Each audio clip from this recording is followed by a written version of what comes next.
Hey guys, welcome to this video. We're going to talk about zero exponents. So these really aren't too difficult. Almost anything to the 0 power is 1.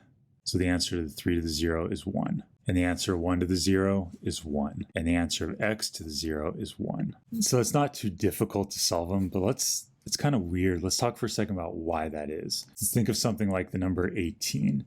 You can break this down into primes. You can call 18 2 times 3 times 3, and 2 times 3 times 3 is 18. Another way we can write this is 2 to the 1 times 3 to the 2. And that's just our way of saying that we have 1 2 and we have 2 3s. But how many 4s do we have?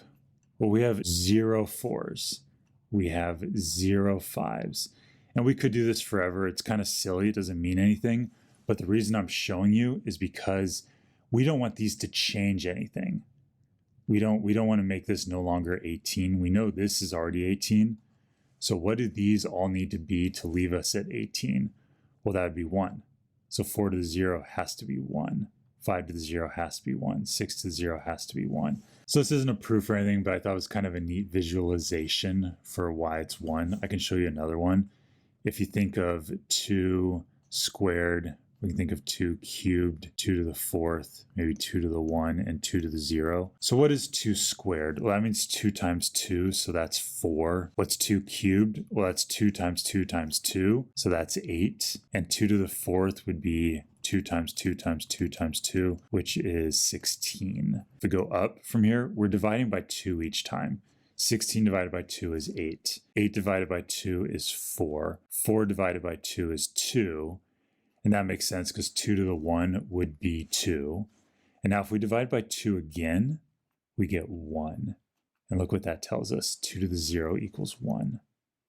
That's really interesting.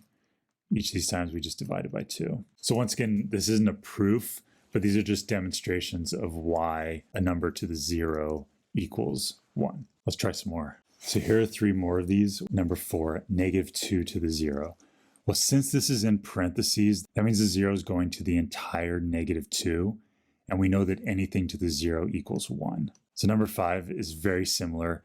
I don't know if you noticed, but I really emphasized that this whole -2 was to the 0. The reason I did that is in this problem, only the 2 gets the 0 exponent. So that's all going to become 1, but we still have this negative in front. So the answer to this one is -1, and we can check it, and the answer is -1. The trick here is recognizing that unless there's a parentheses around it, the 0 exponent only goes to the number that it's touching. And then the answer of n to the 0, well, this is 1. Should we try some more? Let's do 3 more and then call it quits. All right, number 7, 4 to the 0. Well, we just know that anything to the 0 is 1, so the answer is 1. What about 7 to the 0?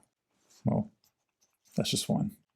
Okay, what about -8 to the 0? So we all know the 0 is going to the whole -8, so the answer to this is just going to be 1.